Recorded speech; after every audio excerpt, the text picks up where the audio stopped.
going to bring two guys up because they worked as a team well together. And back about 45 years ago, this was one of the first super teams of dirt track racing. That's right. The first things were very, very turning in dirt track racing at that time. Things were moving quick. And these guys had one of the badass fast race cars that you'll find anywhere in the country. We're going to hear their story. This is the first time that they have ever been interviewed with each other. They've been interviewed separate many times. We're going to hear about their career. We're going to hear about what's going on with their life right now. I'd like to bring up, formerly out of Lost Creek, West Virginia, ladies and gentlemen, Rodney Combs. Rodney, come on up. Also, still out of Shinston, West Virginia, his head crew chief, Mark Richards. Mark Richards, come on up also, ladies and gentlemen. Nice round of applause for both of these guys coming here. Then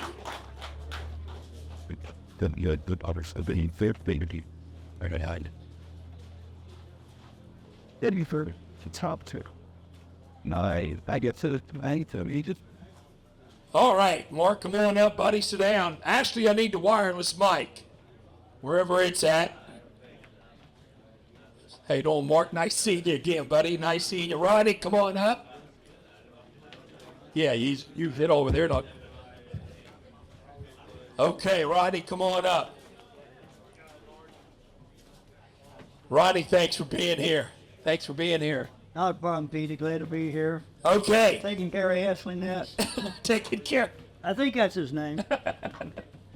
All right, guys, let's get started. Man, I don't know where to start, but let's just talk about the past a little bit. Let's still talk about the future today.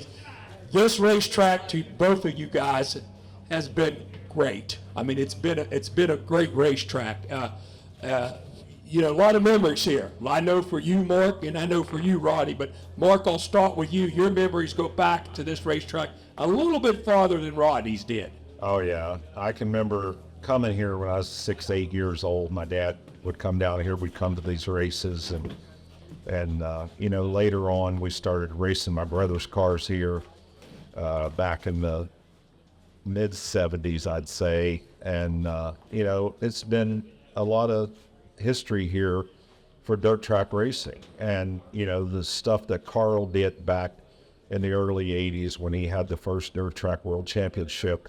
That race still lingers on today. Unfortunately, it's not here, but it's now at Eldora Speedway. I think Carl's the guy that kind of lit this place up, as far as getting it on the map with national type drivers that came here from all over the country. We were looking through some of the books back there, and it kind of amazed me that I remember the guys after looking at the books, that guys like Larry Phillips and guys like that came in here to race, and it was because of the Dirt Track World Championship. Rodney, you made that trip from Loveland, Ohio, around to Cincinnati. You're originally from. When you turned off of that road and made the left, and you came down that road right there, and you looked at this place, tell us about the first expression, what you thought about it. Well, I was running pavement all over Ohio, Indiana, all that, through to 73, 72, all the way to really 78. So it was 77. A friend of mine, he had a few dollars. He bought me a Roscoe Smith yellow 29 car.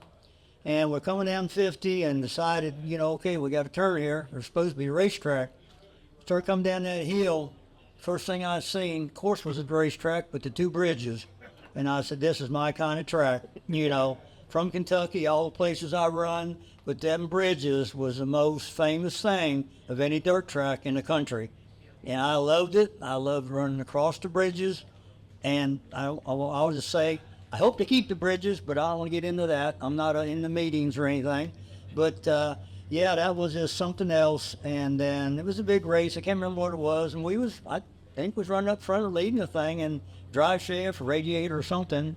and then of course went back to pavement racing, running the dirt car a little bit again. But it was just, you know, through the years, and then Mark and I got together and coming here from the 79, 80s, and he was just good to us. You know, the dirt track eluded us, about like the World 100 eluded us, but we won our share and more here, and definitely up fronts, and but I think it won every type of race that Carl put on here, and but the dirt track, but I guess it was like the Daytona Dale Earnhardt Sr. It took him 25 years to finally do that, but I just love this place. I love the people. I love West Virginia. It was difficult for us to leave Ohio, the wife and I, had to come here, but then it was the best thing we ever did. And we had to, you know, when Mark wanted to go one way, I wanted to go the NASCAR way, and was done doing that here in pretty much 86, 7, and 8. And it was just trying to figure out how to move West Virginia to North Carolina, down at Charlotte Motor Speedway. And, you know, it was, I wanted to do that, and Mark continued on doing what I know he was going to be successful of. Got cars all over the country like we used to have, and but just the people in West Virginia and all the ones that we got to help, from the Frank Wilsons to the Balzanos to the Steve Smiths, all of them, Mike Smith, you know, Timmy Hitz. It was just enjoyable to help people. Didn't have a lot. We was fortunate, had a little, but we took our little and helped them, you know, and make them better racers, had their better cars. So I've never been as close to the many people in West Virginia that I have been anywhere ever raced or lived.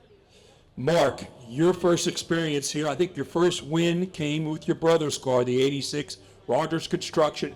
He hired a loaded gun in. He figured if he's going to win here, he's got a good car, but he's going to need a good driver. Guy never saw the racetrack before, Buck Simmons. Yeah, and my brother was always big about, you know, putting somebody in the car that he felt like would make the car run better. And he had, which we were friends with Buck from where we raced through the South, and he talked Buck into coming up here and running one race. I don't even know what it was back then. And Buck came here, one-shot deal, and won the race. And then after that, we had David Spears in the car, and David won a few races here at Pennsboro for us in my brother's car, the 87 car that he drove back then. You and Rodney getting together, the story goes back to your brother. It's 1978. It's Kingsport, Tennessee. Newport, Tennessee. That's right. Robert Smalley had just introduced the Rock'em Sock'em Traveling Dirt Show. I think it was his second or third race. That was the first one. First one. You and your brother head down to Newport, but with kind of a different driver. One of the many drivers that he had. Yeah, Morgan Shepherd had drove some races for us earlier that year at Volusia, and he wanted to run that race, and we qualified in the afternoon. It was like 140 some cars there, and my brother, we had a really good car, and Morgan had drove it at Volusia, and he kind of knew the car, what it was capable of, and he said, I'll put it in the race qualifying, because the top two cars was locked in, and he ended up third. So I remember Bill Morton beat us. I can't remember who else beat us, but I remember Bill Morton beat us, and we ended up third. And that put us in a heat race, which Morgan was driving the NASCAR, whatever it would have been, the Sportsman Series back then. It'd be like the Xfinity now, but he had to go to a race that night up in Virginia at South Boston. And he said, find somebody and put him in the car, and I'll come back and drive it tomorrow. And Petey was with us. And Petey and I was in the same motel room. That's fair. Anyhow, they let us put the car in the tail of the last heat race. But no driver. With no driver, because we had to pull Morgan out, and they said, put her in the tail of the last heat. So we talked to a couple of different guys. Doug Kenneman was one of them, that he was going to drive it if he didn't make the race. Well, he made the race, and then he brought Rodney over to meet us, and he said, hey, we got a guy here. He said, this guy here will drive your car, which we kind of knew of Rodney a little bit from the pavement stuff that he'd done out in western Ohio. we followed that a little bit, so we knew Rodney was a guy that, won races out there. And anyhow, Rodney was driving for another guy, Bobby Paul, out of Kentucky. It was a pretty famous car back then, and it was an asphalt car, and they showed up at this dirt race, and Rodney knew that he brought the wrong car to that race. And And now you took that car. Two cars. Anyhow, he come over and sat in the car, and he said, if I don't make it in my car, I'll be back. And I remember him winking at me, and I told my brother when he walked off, I said, he's going to be back. And he didn't make it in Bobby's car, so he came back and got in our car and started on the tail and won that heat race from the tail. And when he got into the pits, Bobby Paul was over there screaming at him and thinking that, Rodney threw it just so he could get in that car. And, Bobby fired him, and he turned around to my brother and he said, are you going to hire me? So Rodney got fired and hired within a few minutes. 2-3 minutes. I never got fired out of a race car. And then Hired in 5 minutes. we're ready for the race the next day. We go back to the motel, and Petey and I was in the same room, and Morgan Shepherd was knocking on the door that night about 3 o'clock in the morning, and Petey goes to the door and he says, hey, how'd we do? And Petey said, you need to talk to Roger. He's over in the other room. We got a problem. That was the last I seen of Morgan. I don't know what was said or what was done, but I didn't see him no more. And we ran good in the race, and I think the motor got hot or something, but Rodney was running for the lead, and it was a 10,000 to win race in 1978 with 140-some cars at Newport, Tennessee. And, we still race a lot of races today for 10,000 to win. But I think that with Robert Smaller, what he did back in those days and what Carl did here at Pennsboro and what Earl did at Eldora basically made it to what we have today. And we have 2 national traveling series that, allows, when there is a big race like the Dirt Track World Championship or the World 100 or a lot of the other bigger events throughout the country, we wind up with a lot of drivers, and nothing like 140-some cars like we had back then. But we bring the best drivers from around the country come to these events because there's 2 traveling series, and there's enough guys out there on the road doing this that allows the fans to have this type of events. Rodney, you stay in the 87, but you end up, not long after that, you end up in the house car for Ed Howe. You're Hal's house driver. Hal's getting in the dirt, and he picks you to take the car around. You've got a car, you've got a truck, trailer, you've got money, but you don't have any help. You're pretty much by yourself. Well, yeah, and that was for him to pick me. I mean, like I said, I run half my life on pavement, half on dirt. But I run his cars back in the 74, 5, 6, won a lot of races with them. And it come to that, fortunate I got picked. And then here, Mark, and his brothers sort of separated their ways. And Mark had a pick with a couple coal miners, Jim Stacy, Dick White.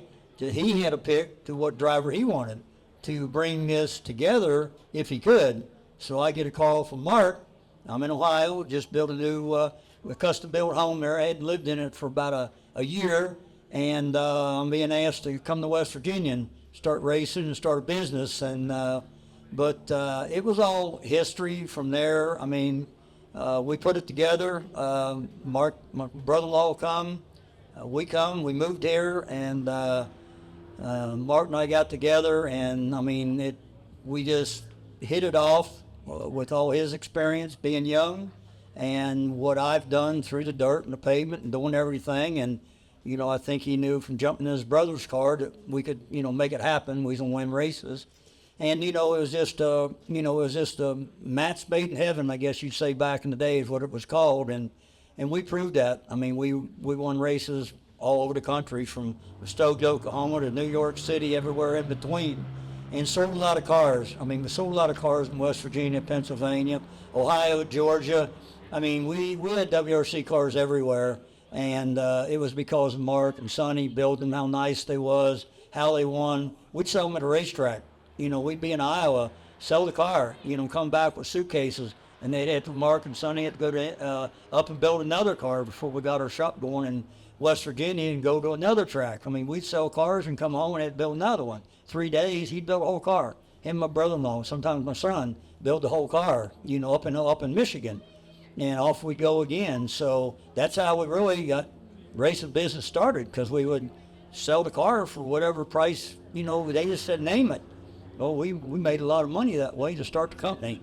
You know, I mean, we got money that we shouldn't have got, but they wanted it, and that's how we put it together. And again, like I said, it was just nothing better than doing what we got to do for the West Virginia guys and people all over the country. You mentioned J.D. Stacy. That story. You've got Dave Spears in the car. You're a crew chief, and Stacy and Dick White, two Coal Barons, two guys that went after the bright diamonds here in West Virginia. And for you non-West Virginian, that's coal, baby. That's money. And they had it. They were rolling in it. All of a sudden, Spears decides he wins down here, I believe, in the car, and decides he's going home. He's had enough of this whatever is going to happen, and he goes home. So you have plenty of money, no driver, and no garage. You're by yourself, and you call Rodney. You guys hook up immediately. You guys start clicking, man. I mean, you win a big one at Pennsylvania Motor Speedway. You go to Eldora, 212 cars. You set a new track record, led the world 27. If it was 27 laps, you guys would have won that. Motocroft on you, but things clicked real quick, didn't they, Mark? Yeah, I mean, we had a few engine problems at Eldora over the years, Rodney and I did. You know, Eldora seemed to be like one of the ones that we couldn't win, and then later on I did it with Josh, and I did it with Davey Johnson. He should have won in 2000. Took him 50 years to win, Rodney, so don't feel too bad. He's pretty damn old. He's pretty damn old. It took me 50 years. Last year was the first time we won the World 100. I'd won the Dream there with Brandon a few years before that, but to win the World 100, it was something that I went there when I was, I don't know, my brother took me there when I was 13 or 14 years old, and I seen one of the first or second World 100s run, and I think it was the one that Floyd won, Gilbert. And that was like the second one. I don't think I seen the first one with Bruce Gould, but I did see the second one as a kid. And then we took a car there in 75, and I was there and pretty much there every year after that. And to think that you was there for 50 years and trying to win that one race, it was this past weekend we got the chat, or this last year we got a chance to win that race, so it was pretty great after all that time. But no, back with Rodney, we probably should have won it numerous times. I'd say 3 or 4 times during the time that I was with him. For sure that we should have won it, that we were leading and we'd have engine failures. We went there one year, and our owner at that time was out of Florida, and he bought us 2 new motors to go there, one to qualify on and one to put in for the race so we wouldn't blow up. And I put the new motor in for the race, and we blew it up. And it just seemed like it had a spell on us, Eldora did, and Rodney was always fast, and, you know, back then you'd qualify and the top 6 would be locked in, and we were always locked in. We'd either have fast time or we'd be in the top 6 and, you know, have an opportunity to have a good chance to win the race, and it seemed like we always had something go wrong. You know, Mark, you when you were with Rodney, and Rodney was living in Florida, or in Cincinnati, you were on your own, man. You almost had to load the car yourself, go down the road yourself. You had a part-time guy, Ronnie Cottrell, that would come in a little bit in the evening.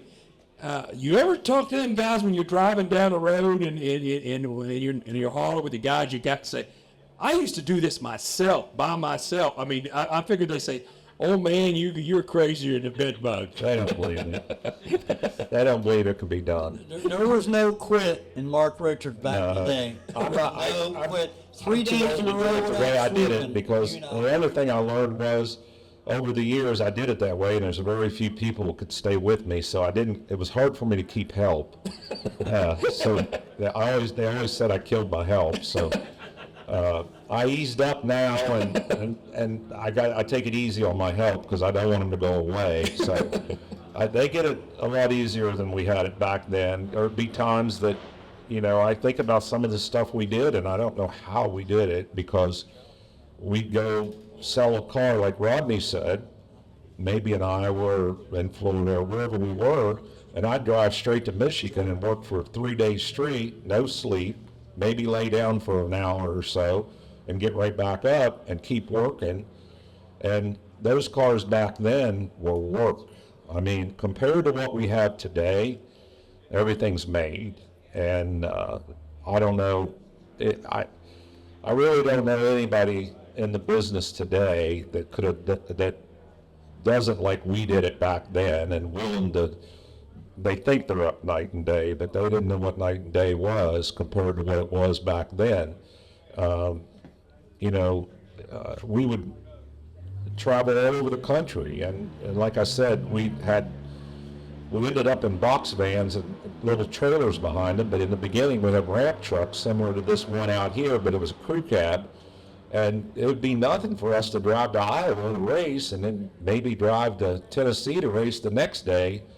We do it now, but we got big rigs and $1 million truck and trailer, and it's a lot different. I told Rodney last night, I said, would you like to have this thing back in the 80s, because he was at the shop, and we'd give anything to have anything like that. But what we had, we thought was the best you could have at the time, and it really was. Mark, Rodney, you guys had some good sponsors, though. I mean, we talk about everything, but, Jim Stacy, you had from Ocala, Jim Erb. You also had Mr. Hunt, J.W. Hunt, and you had Jack Williams and them guys. Man, I mean, that nowadays, I don't know if you can find guys like that, especially that you're not family or dad or something like that. Well, this sport's always taken sponsorship. Those guys had a love for the sport, JW and all the guys you just mentioned, JD Stacy. JD's money was coming from somewhere else, and he loved the sport, but he was spending a lot of money, and I was a young kid, and I was getting paid really well for that time of my life, and don't ask me no questions, and I won't tell you no lies, and one of them type of deals. No, he actually, quick story about J.D. Stacy. He was selling a piece of mining equipment for the Dutch government, and what really happened to him was they give him an open checkbook, the Dutch government did, and he was promoting this piece of mining equipment through Kentucky and West Virginia, and he got up here and he got involved with Dick White, who ended up bringing him to my brother's shop. They'd heard about that I was building these cars in Shinston, West Virginia, and J.D. walked in and he said, I want to buy everything here, and I want him to go to work for me. Well, my brother was in the middle of moving to Alabama, and I didn't want to move to Alabama, so it kind of was good timing for that to happen. But Jim was in the NASCAR real big, and he was spending his money, and it was kind of, at that time, I wasn't aware of things, and all I was worried about was racing. I wasn't worried about how people were getting money. It's just Jim was spending a lot of money. And he had open checkbook to the Dutch government, whatever it was, and he was promoting this piece of mine equipment, and he was spending their money. Now, supposedly, I guess in the end, it was about $25 million he spent, and that was in the early 80s. And a lot of it was in the NASCAR world. It was one year I was at Daytona with him, and he had 10 cars running in the Daytona 500. He had bought it. He had a lot of cars racing for him. And then he would come to Pennsboro, Jim would, and he loved dirt racing, and he brought a guy with him named Booby Arrington. And Booby was a NASCAR crew chief, and Booney ran with him and kind of ran all of his NASCAR endeavors. He would always be the guy that kind of took care of Jim through that stuff. And Jim kept telling Rodney and I he wanted us to race NASCAR. He wanted Rodney to drive, and he wanted me to become a crew chief. And we stopped there one day. He just bought Rod Offshore shop out of California. And Rodney said, we got to stop by. Earnhardt had just quit the 2-car. And they were doing everything they could do to convince Rodney to drive and convince me to become a assistant underneath of Dale Inman. I met Dale Inman that day, which was Richard Petty's brother-in-law.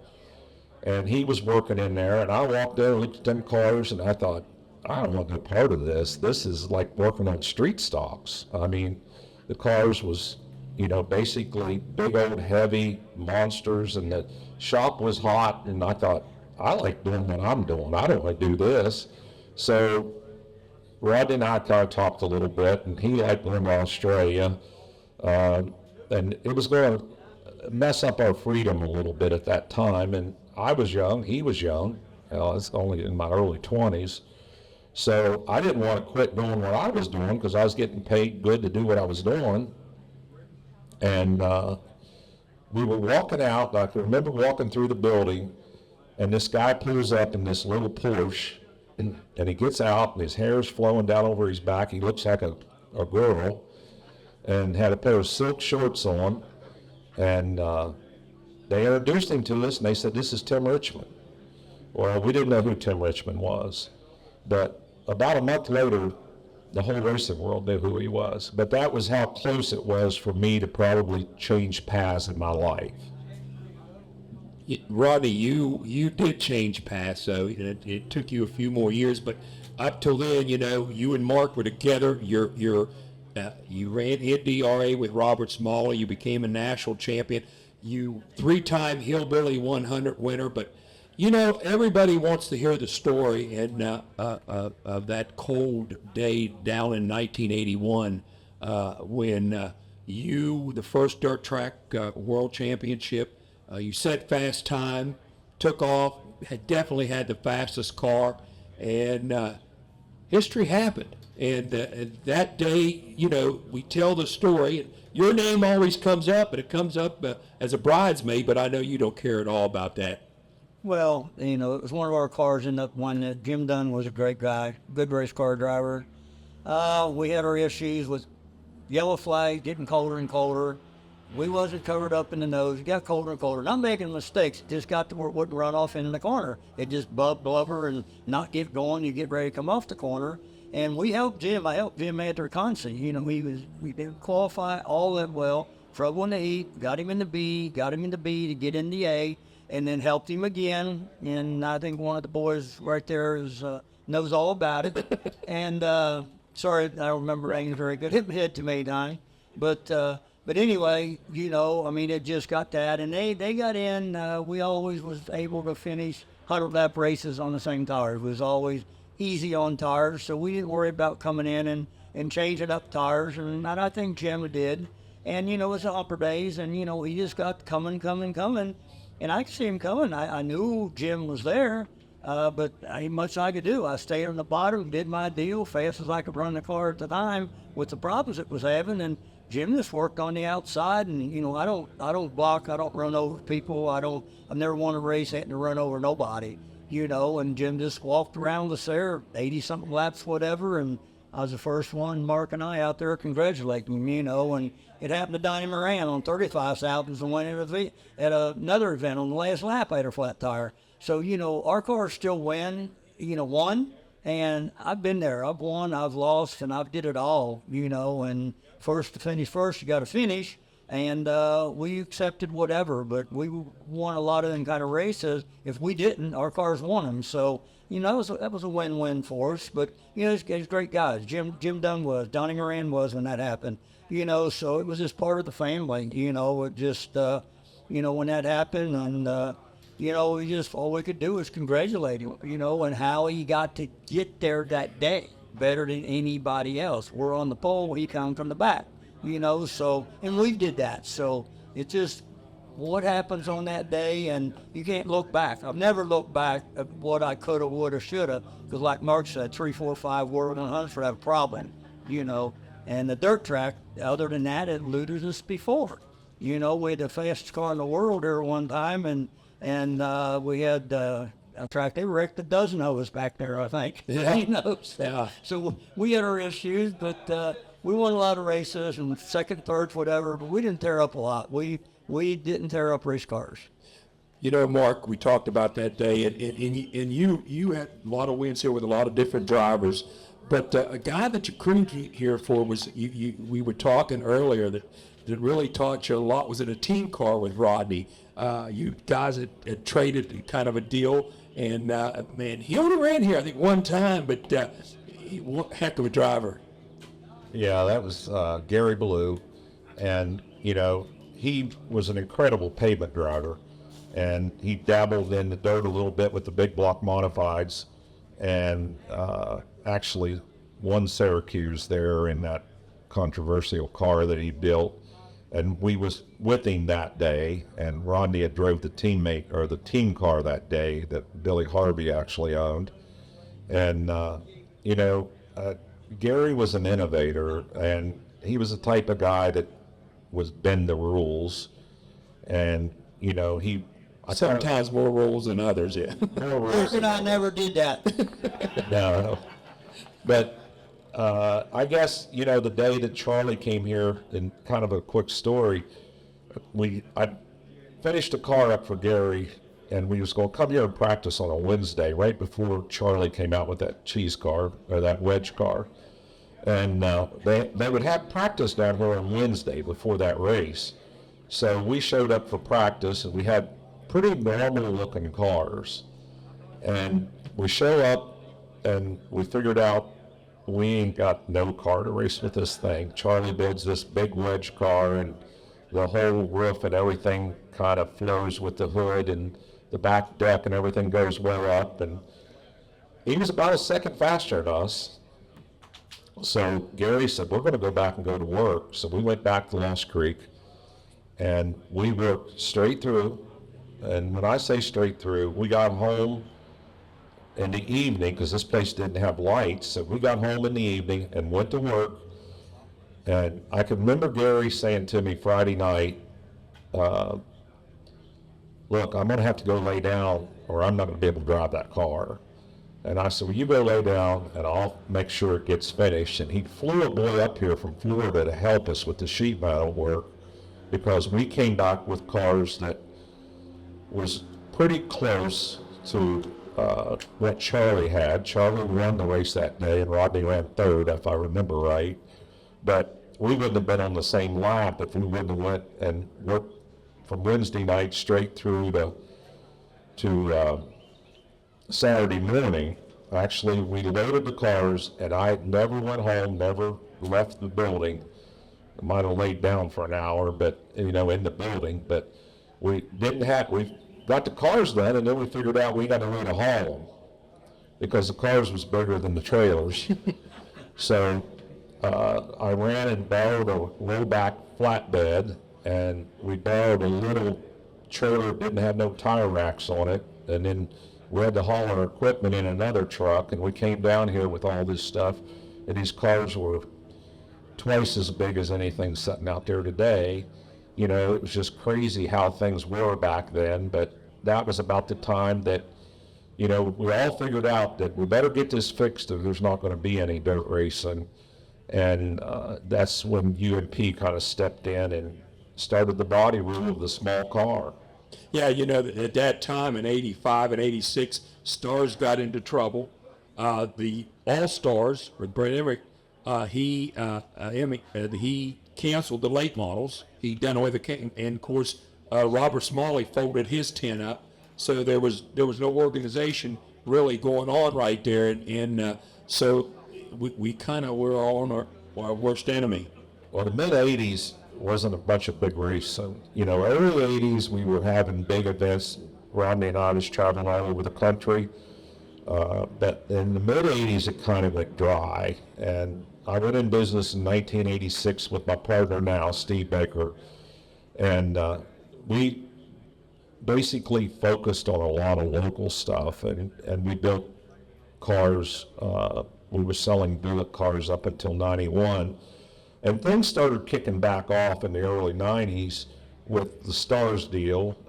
It started, and then later in the 90s, Have a Tampa got up and got rolling, and that was kind of the start to what we have today, which is, like I said, 2 traveling organizations that,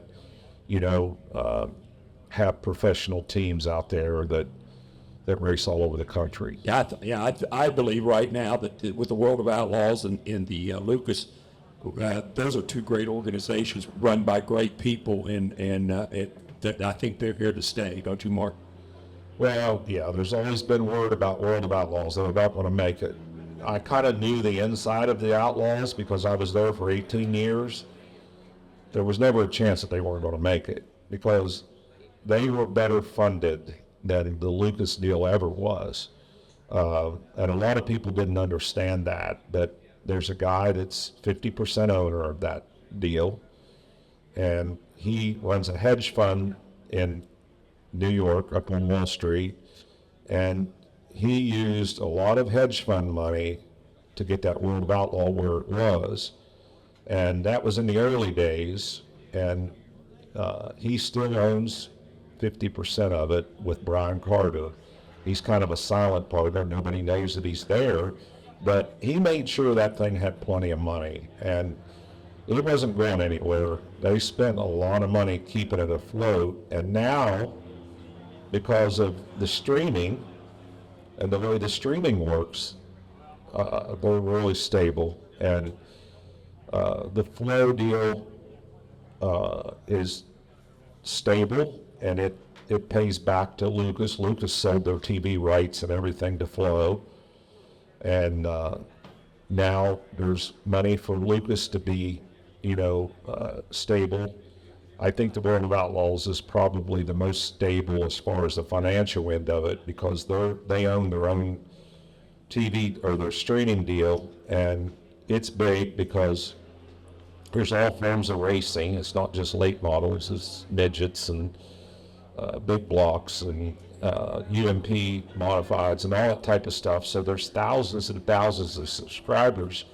But the one thing that does is it hurts the local tracks. And we talked a little bit about that last night. And, there really isn't no local heroes anymore.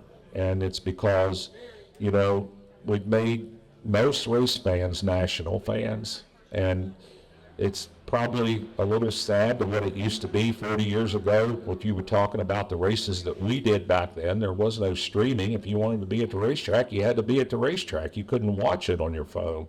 You couldn't watch it on your TV at home.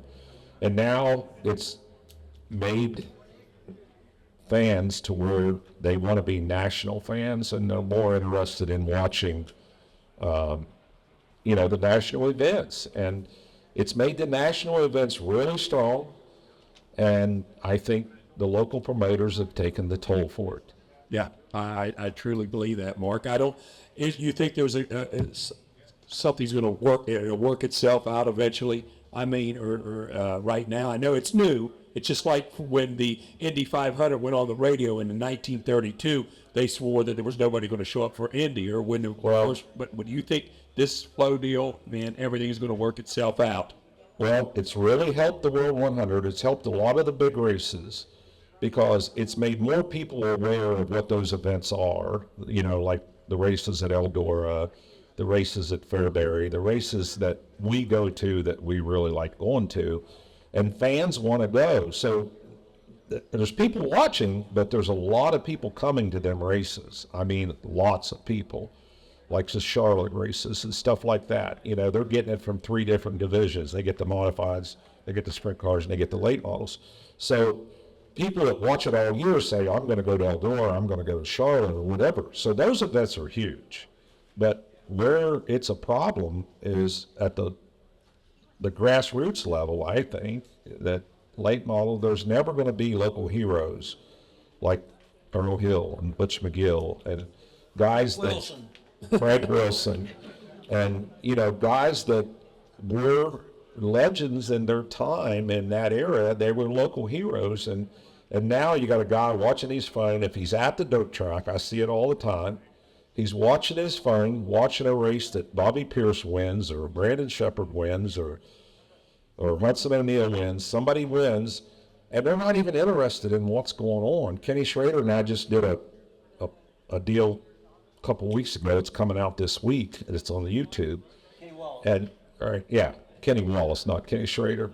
But Kenny Wallace and I did a deal, and it's going to be on his show. And I told him, I said, Kenny, that's the problem. We've made all these fans national fans, and they're fans of Jonathan Davenport and, like I said, Bobby Pierce and Ricky Thornton. All these guys are national. The people have become national fans. Back in the day, they were Butch McGill fans or Frank Wilson fans or Earl Hill fans, Gene McNeely fans, Harold Redmond fans, guys that were known in this area that you wanted to go see. And then in other areas like Hagerstown, Maryland, you wanted to go see Gary Stuhler and Sam now and Nathan Dobro and guys like that. And, that's where I see the damage has been, created from all the streaming. And I told Michael Rigsby 17 years ago, we still talk about it. I told him 17 years ago when he started thinking about the streaming deal, and Barry Bond, Ashley's best friend, Barry Braun he was the first guy that started the streaming. And, Rigsby and I talked about it, and I said, look, I can see where it'll do a lot of good, and it'll bring a lot of fans into our business, into our sport, but it's going to hurt the local promoters. I'll tell you what, definitely late models locally or everywhere local is on their own life support. I mean, I hope it turns around. Well, part of that's the expense. And, we race for a lot of money now. And the more you race for, the more people spends. So it's just something that has created, 15 years ago, I could run my team for probably a fourth or a fifth of what it costs now to do it. And, we was winning less money, but it wasn't costing as much money. So now there's more money to be won, but it costs way more money to do it. So, it's just one of them deals. It's a double-edged sword, and I'm not sure that, it'll ever change in anything. I mean, they started crate cars, and the next thing I know, they're paying $10,000 to win for crate cars. And I told all them organizations, I said, look, that's the worst thing you can do, because the more money you pay, the more money they're going to spend. Yeah. And it puts more people out. So, I don't know. I mean, the upper end is very healthy. There's a lot of money to race for. It's still tough to break even. If anybody thinks that anybody's breaking even, they are as a team owner. There's some drivers that are making some lot of money. There's some drivers that do very well. But as far as team owners, probably the only team owner I know might have broke even was Lance Landers when Davenport won $2 million. Because half of his money's gone, the same as me. And, whatever we win, half of it goes to the driver and the crew. And that leaves us half of whatever we won. Well, a team like mine takes $700,000 or $800,000 for a year to run it. Last year we won $1,035,000. I ended up with $500,000, and the driver and the crew ended up with the other $500,000. And if it wasn't for sponsors, we couldn't do it. Like you were talking about sponsors a minute ago, how great they are. They're still great today, but now you have to have some corporate sponsorship. And luckily I got one guy that's been with me since 2004, Mike Seibert from Dorchester, Wisconsin. He's been on my car for over 20 years. And he called me back then and he says, hey, you got any cars you need sponsored? And I said, yeah, me. And Bart Hartman was driving for me, and Josh had just started, and he has been on my car since then. He's never missed a payment. He gets a monthly bill, and he's never missed a payment in over 20 years. He's been the greatest sponsor I've ever had. And Valvolane's been on board with me since early 2000s with Francis, and then that was money back then, and then it was just a product, and then in 2013 they came back and become a big sponsor, and if it wasn't for those two sponsors, I don't know if I could do it. I wouldn't even think I would try it, because, you know, to win $1 million at this, it was really, you know, a lot. I mean, believe me, it's a lot to win $1 million. And, you know, when you're giving up half of it, so what if you only win 500,000? You know, his expenses are still 700,000-800,000. So I need $500,000, you know, to break even then. So, you know, and there's a lot of teams out there right now that I wonder how they keep going, but obviously somebody's putting money into them to keep them out there or keep them on the road. And it's like you're chasing a jackpot at, you know, everybody talks about racers, but they're gamblers. And, you know, it's like going to the casino. Everybody sees that big jackpot and they're willing to put the money in to try to win that jackpot, but not everybody's going to win it when it really comes down to it. We have fought to get the purses better. You know, Carl was probably one of the worst to put the money on top and not spread it back through. And his purse is still probably not where it needs to be, but as a group, we've all kind of agreed that, you know, we're better off to race for 30,000 to win than we are to race for 50 or 100 to win and get the payback through to where everybody makes a little bit of more money. But they say the fans wants it. I don't know. The race teams doesn't need it that way. I mean, really, we need it to where the races pay more to start and to pay back through the field better. You know, the second million that they did at Eldora, Roger Slack called me before he told anybody. And he texted me and he said, "What do you think about this purse?" And then he called me. And it was $1 million to win, 100,000 for second, and then it's like 5,000 to start. And I said, "Well, why don't you pay $500,000 to win and put the other $500,000 back through the purse and make it, you know, 5 or 10 grand to start?" And he said, "We won't get as much out of it because the fans won't think it's such a big deal." I said, "Advertise it as $1 million purse and pay 500,000. He said, "We want to be the biggest purse or the biggest payout for first place in the country this year," which they had to be a little over $1 million to be bigger than the Indy 500. And he said, "We want to be the biggest payout." And they paid $1,002,000 and something. You know, it was enough just so they could be above the Indy deal, but it gets to be a competition, and, you know, for the race teams to be strong, I think it needs to be a little bit the other way. Exactly. Rodney, he talked about Valvoline. You cleared the Valvoline colors over in Australia. And now you're in Australia with Charlie Swartz, Jack Hewitt, your team captain. That had to be a real dog and cat show over there with those guys. I mean, A lot of babysitting. You got one would fight at the drop of the hat, and Hewitt had to think about it, then he would do it. You know. So then I had to keep them sort of in line so I could keep the team together, because I had to have 4 cars run against 4 Australian cars. So it was a lot of fun, but it was crazy with Jack and Charlie.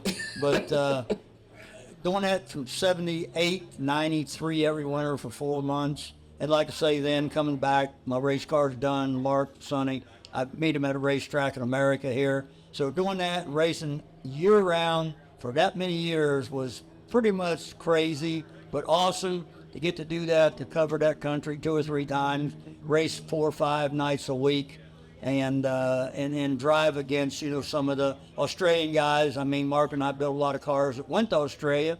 Frank Wilson was involved with them. We built them right-hand drive, put them on the boat and send them to Australia. We built out here in West Virginia. So I sort of changed that country somewhat from right-hand drive racing to left-hand drive racing. So that was pretty cool, getting all that. Then we could build regular cars, you know, and send them over. And then the Australians felt that they could do it better, and all of a sudden the taxes, the duty, the shipping and all that. So we had to send them in pieces. We'd build them, take them apart, put them in a box, send them over that way. You know, so it was quite a deal. But dealing with Charlie and Jack and you know, you you had to race 60 nights in 4 months or more, at least. And, you know, they was always working on their car, and I was always watching them, you know, because I didn't have to work on mine. I didn't tear it up, you know. But they just couldn't get it in their head, you know. Charlie was very hard to get anything in his head. You know, when finally got Jack to smarten up some, take second, take third, it's all about points. It's the end of the deal. It was match racing. It was all about points. 4-lap heats, 8-lap heats, 25-lap heats. There's all kinds of stuff. There's a points thing. And then the New Zealand guys would come over and race, and down south. I mean, there's like 4 or 5 different countries would come over there to race. And but it was just really neat. But I wouldn't, you know, when it come together for the second American team, I picked Charlie. It was two Californian guys, and then Charlie and I. That was the second American team. Then it was Hewitt with 3 Californians with right-hand drive cars. So we could win really at will easy. But Charlie and Jack couldn't figure that part out. They want to tear their shit up, so they had to work night and day.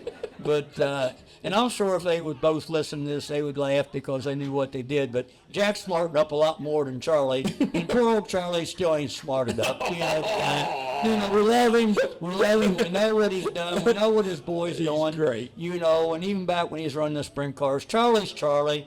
But we never had a side board, much as we raced together, never had an issue. Australia, here, but you know, it just, Charlie's Charlie, and you gotta love him, and still do. You do. You know, but yeah, that was interesting, but it was very, I was very proud to get to do that. Your NASCAR career, man, you did well. You know, I mean, you made all us dirt fans cheered for you. I tell you what, your career was great. I mean, you had some great rides and some great runs and some great rides. Well, I mean, that started, Mark and I was running dirt, 83. They couldn't get to Jim Stacy. Again, here we go, 83. We're a dirt track.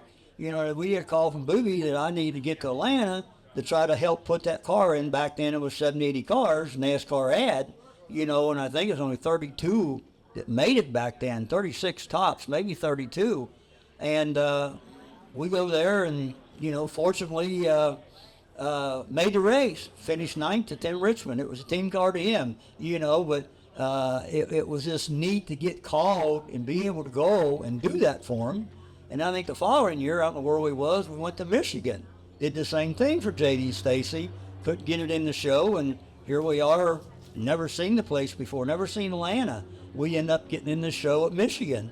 In Atlanta, we run 8th or 9th. I think Michigan 11th or 12th, but I still wouldn't make myself do it full time. And we had too much going. I mean, we had way too much going.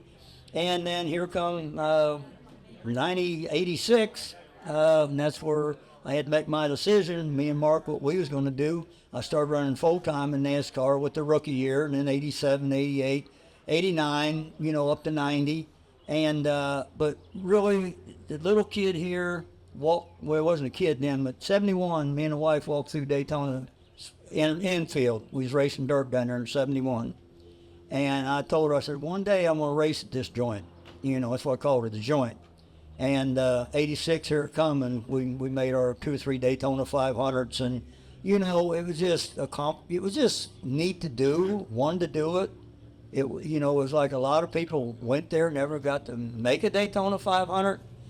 And we was fortunate to do that. And then here come 87, 88, 89, staying in the cup things and getting to race with the greatest in the world, the A.J. Foyts, the Bobby Allisons, the Richard Petty's. And then him and I had our driving school for years. You know, we got our driving school put together. So just getting to race with them guys and Foyt and them guys and meeting them and being on the same track with them, being in the same race with them, it's like a little kid that had a dream of that and got to do. And I walked away from it in 90, I think it was, and back running a little bit of dirt cars again. And there was another thing coming about for the back before Xfinity. It was Busch Series. And sort of got a little bit with Barry Wright and that stuff, and run some races for him. And we, you know, had great owners, and Barry and I got together. We come and won quite a few races, but the first one was right here. We got Barry's car, Buck Simmons was in. I said, well, Barry, you got to bring it to my shop, because I sort of knew what he was trying to do. had down tubes. He had stuff wacky. We cut it all up, come here and won the Hillbilly with it. First race with Barry Wright, come right here and won the Hillbilly with a car that we cut up and did that with. And here come 93 with the opportunity. A guy from New York bought over Jeff Gordon Bush cars that he'd run in 92.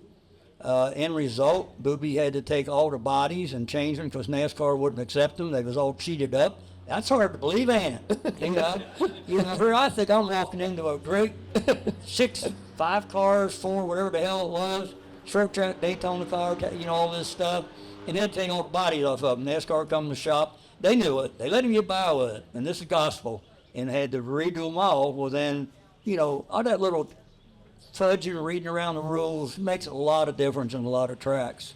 So then anyway, 93, 4, 5, 6, 7, 8, 9, running on the Bush stuff. Another thing I'd go to Florence, Kentucky, try to come here if I could, which I did, and then Eldora, because I was running all the Bush stuff to that. And, got to do all that. And I mean, at the time, that's what I wanted to do finally, and got to do it. And like again, I'm saying, then Mark went one way, I went the other, and we was always good friends. I come back and run his little house car, little V6 one time, and we talk more, people think now. We don't talk 10, 15 minutes. We have hour and a half, 2 hour conversations, because it goes back to all this stuff. But no, again, Mark, he was talented in what he did. He was such a hard worker. He knew what he wanted to do. And we got to do it, and I got to do it with him, and I knew he was going to carry on and be successful, So that was part of it, and then all the NASCAR stuff and all the Australia stuff. I was just very lucky. I was a lucky little guy to get to do all that stuff and never had to own a race car. I'm proud of that. I'm proud of that. Yeah, we didn't get to win the Daytona 500 and this, that, and the other, but we was competitive. We run NASCAR, and a lot of little guys would love to have done that. I mean, a lot of them come and try it. I mean, you had Eckert, you had Moyer, you had a handful of 6, 8, 10 guys that come to try to do that. And none of them, other than Jeff. Jeff never made the Cup stuff, but he made the Bush stuff. But a lot of them guys tried to come and do it. A little more difficult than they thought. Not that wasn't good racers. It's just a different world, and I was successful and got to hang in there with the Bush and with the Cup and all that stuff. So, I just lucky, had good people around me and got to keep moving up from the 6 cylinders and up the ladder, but I was dedicated. I had a lot of heart, a lot of desire, and wasn't a quitter, period, second, third, or chance or whatever, or miss winning that, I did other ones, so, it was into somebody else's turn, it was no big deal. I mean, yeah, I could run over him. I could run over Jim right there if I wanted to. I wouldn't run over nobody who won a race and never have. Mark and I used to wash cars and go to the next racetrack. They used to repair them, Yeah. Hey, Mark, you've been at this thing. We're going to try to end this thing in a few minutes. But you built your first car with Buddy Parker, Roscoe Smith. He taught you when you were 13, 14 years old, 1974, 75. You work with how many drivers when your brother? I mean, the list goes on and on. Drivers change from back then, or are they still, and how do you keep the fire going? Joel, how does he keep the fire going after all those years? I mean, the longest. We need to take Mark next year, or this year, next month. We need to get that Ram truck and take you all to 3 or 4 states. That's what we used to do it in, Ram truck. You need to get a Ram truck. He'd have a different outlook on it. No hot water in the shower. Get that right, Frank Wilson. Get this pickup truck and open trailer that Ram truck. Nothing cold in the refrigerator. Yeah. We had a crib Ram truck that we run all over this country with. You would like us sleeping in the back seat. I don't know. I mean, it's changed. It's definitely changed from back in those days, driver-wise and all that. Today, like I said earlier, we've made everybody a national fan, and that involves national drivers. And, there's great drivers in all areas of the country for that region. And back then, I think it wasn't it was a little bit like today, but not quite what it's become today. Now we've got, different type of dirt, different type of track configurations, what we race in eastern PA compared to what we race in Illinois, or what we race here in West Virginia, or this area, to what we race in the Carolinas, to Florida, to out in the Midwest, out in Nebraska, and places like that. The tracks are all different.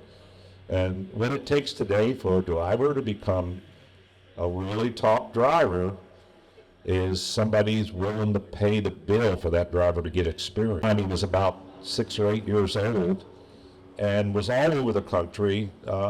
And a quick story about Josh, he never raced anything but a late model. That's when he got in at the beginning. And, 6 races into his career, we was running World Outlaw race. And, we got to Lernerville that night, and they had 70-some cars there. And my wife said, "Do you think it's okay for him to race against the World Outlaws?" I said, "Look, I think he'll be fine." And he made the race that night. He ran second in the B main and was as high as 10th in the race before he pulled off about halfway through. And I walked back there where he was at, and I said, "Why'd you pull off?" He said, "My helmet fogged up." And he said, "I couldn't see." So, and probably 25 races into his career, he was on the road. We had another truck and trailer dragging him all over the country to run with the World of Outlaws. And the first year, we were going through the Midwest, and I borrowed a truck off of Steve Francis to take Josh with us because Hartman was driving the other car. And I was going to have to leave Josh home, and he really wanted to go racing. So I said, "Well, just get another truck and trailer and you can go with us." And we ended up at Cedar Lake that year. It was the first year he drove. He beat Bloomquist in the heat race by like a straightaway. And, we were started 15th in the race because it was a stupid dash, and he ended up starting 15th. And with about 10 laps to go, he's the second and going to win this race. And we broke a right rear axle tube off because he was hitting the cushion really hard. And anyhow, when it was over, I said, "How did you know how to run that track?" He said, "I just drove it like Davey did when Davey won in our car 4 years ago." Because we were there in 2000 and won the race 2 years before that, and Josh was walking around the pits, or walking around the infield with me while Davey's winning this race. And I always said Josh got a chance that no other kid ever got, and that was to travel to the best race every week and watch the best drivers. And, for a kid today, to get experience, it takes a lot of money for somebody to pay for that experience. And when I look for a driver, it's really for me looking to see who's got the experience, that's been all over the country, that has seen Port Royal and seen Williams Grove and seen Fairbury, Illinois, and seen Houston, South Dakota, and all these tracks across the country are all different. So someone says, "You need to put him in a car." Yeah, he's a heck of a driver and wins a lot in the Mid-Ohio Valley or wins a lot in Illinois, but can he win in Iowa? Can he win in Georgia? Well, I can't afford to teach him then, right? Well, and Josh wanted to go NASCAR racing back in, 2011, whatever it was, 2012. And I've been watching Brandon Shepherd and in the Midwest. And this is when I learned it. I didn't really know.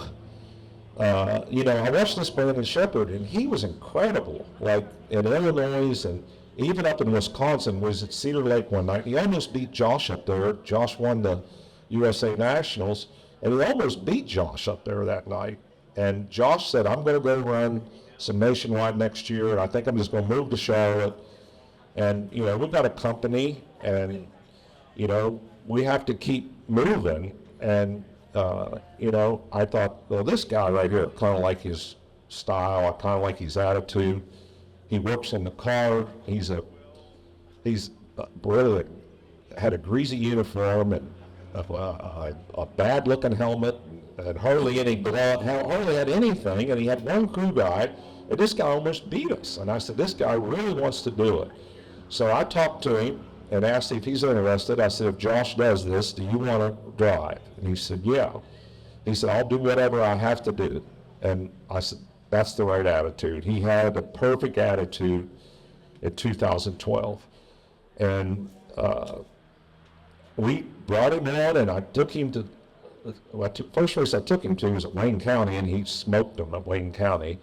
And then I think we went to Tyler County the next day, and he was a little bit lost. And then we went to a few other tracks that he started getting lost at, and I realized this kid raced in Illinois. You know, he raced on black dirt, short quarter miles, and we ended up at, I don't know whether it was Williams Grove or somewhere up in Pennsylvania, and he looked like a fish out of water. It looked like he'd never raced. And then we went to Elkins, West Virginia, and he didn't make a race up there one night. And I said, we're going to go back to Illinois and race the Summer Nationals and let you get experience on tracks that you know with our team. And then after that's over, we'll go back to going out on the road. And by the end of the year, we had him winning World of Outlaw races. And Ed Petroff helped me pay the bill that year because it's expensive to get that experience. And you weren't winning. I mean, when you're not winning, it's expensive. So, you know, Josh was coming back from the NASCAR deal in 13, and Brandon was going to go drive his family car, and we continued to help him. And the crazy story, Josh was winning everything that we were going to in 13. I think he won 28 or 29 races out of 60 starts. He almost got half of them, which is incredible to do. But he almost got half of them, and he tells me right before the Dirt Track World Championship, he says, I'm not racing Dirt Track World Championship. And I said, why? He said, it's my girlfriend's birthday. And I said, you can celebrate birthdays any day. I mean, you're winning races, and I think it paid $50,000 to win, and that was a nice person. yeah. In 2013, I felt like, our car was one of the better cars in the country, and we had a really good chance to win the race. So he said, I'm not going. I said, okay, I'm going to call Brandon. I said, I think he's ready. So I took Brandon to Portsmouth, and he sets a fast time, and wins the heat race, and wins the Dirt Track World Championship. But if Brandon would have been at that point, I guess my point here is, if Brandon would have been at that point the year before, you know what I mean? Yeah. It took a year, almost 2 years, a year with us, and another year with his family team back out there on the road for Brandon to understand what it took. And Brandon right now is tied with Freddie Smith as the all-time, Dirt Track World Championship wins. I mean, he's won 3 in my car and 3 in a couple other cars, and he became one of the best. I knew he could because what I could see out of him, but it didn't happen because he was a good driver in Illinois that soon. He had to get out and see all the different country. Yeah. Rodney, what are you doing now? What's going on with Rodney Combs? Well, I go out about 50 miles, and I catch snapper and grouper in the ocean. And Monday, Friday now, I hit that stupid little white ball around the place called 18 Hole Golf. Oh, So, I'm having a hell of a time picking, but fishing comes before golf, but all I do is fish and golf, and still got ADC, American Diecast, to help. Still got these local guys getting these diecasts, and that was about, after I did the thing with Ed Free in 2002, I wanted to take care of the local guys that never got diecast, had that opportunity. So that's still going after 21 years, so very proud of American Diecast and Katie and Alex and Kathy. Ed don't really do much at all with it anymore, period. It's Katie. And it was pretty throwed it out there that we could make this happen, because in 92 I started the Action Diecast, did that to 98, and then did away with that. And then Ed and I got together, but it's something nobody got to have.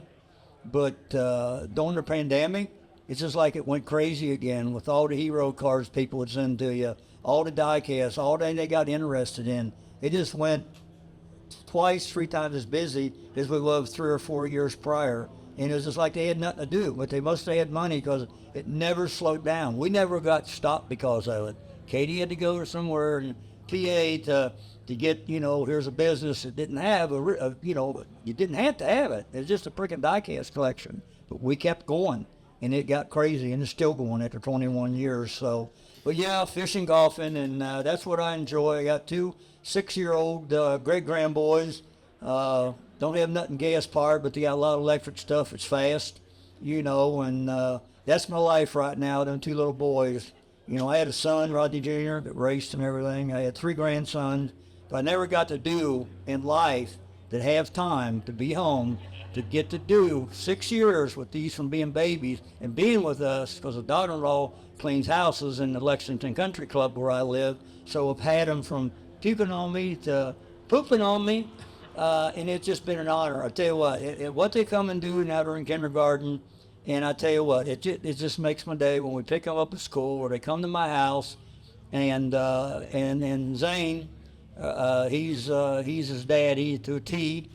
And it was about 3 weeks ago, I think he got a report, and he said, Papa, he said, I'm a Papa. So he's Gigi, great-grandma. And he said, I'm 2nd grade level. He says, but Zeke, he's still 0, And I had to die laughing. I said, honey, Zeke will be okay. You just keep doing what you do. Everybody's a little different. Zeke will be okay, because he worries about his little brother.